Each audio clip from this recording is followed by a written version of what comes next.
Nasib Tamara Bleszynsky, karir redup, buka warteg, isu terlilit utang. Dulunya Tamara Bleszynsky kerap dijuluki Ratu Sinetron, lantaran banyak sekali membintangi di berbagai peran. Kehidupan Tamara Bleszynsky juga sangat mewah saat itu.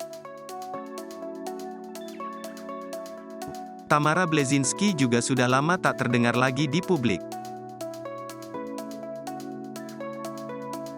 Ibunda Teuku Rasya ini mantap tinggalkan panggung hiburan yang sudah membuatnya terkenal. Setelah meninggalkan dunia hiburan, Tamara akhirnya pindah ke Bali dan meninggalkan atribut keartisannya. Tamara Bleszynsky memilih untuk hidup sederhana di Bali. Nampaknya kepopulerannya tak membuat hidupnya bahagia.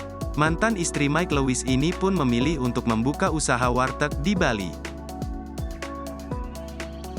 Bisnis kulinernya ini kerap ia posting di akun Instagram pribadinya. Tamara juga kerap membagikan momen dirinya belanja di pasar tradisional hingga tak malu jika harus berbaur dengan warga lokal.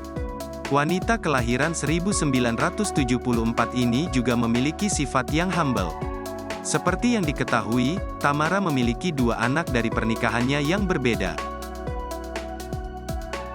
Tamara juga sering membagikan momen bersama anaknya dari pernikahan Mike Lewis di akun Instagram pribadinya. Sedangkan anak pertama Tamara Bleszynsky, Teuku Rasya lebih memilih untuk tinggal di Jakarta bersama sang ayah. Kendati demikian, hubungan Tamara Bleszynsky dan Teuku Rasya masih harmonis. Bahkan Tamara Bleszynsky kerap membagikan momen bersama kedua anaknya. Belum lama ini nama Tamara Bleszynsky mulai mencuat lagi di publik. Banyak masyarakat yang membicarakan tentangnya lantaran diisukan terlilit utang. Tamara Bleszynsky tengah berjuang memperebutkan haknya dari warisan sang ayah.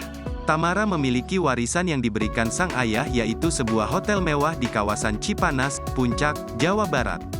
Diketahui hotel mewah tersebut telah dijadikan jaminan utang oleh oknum yang tak bertanggung jawab.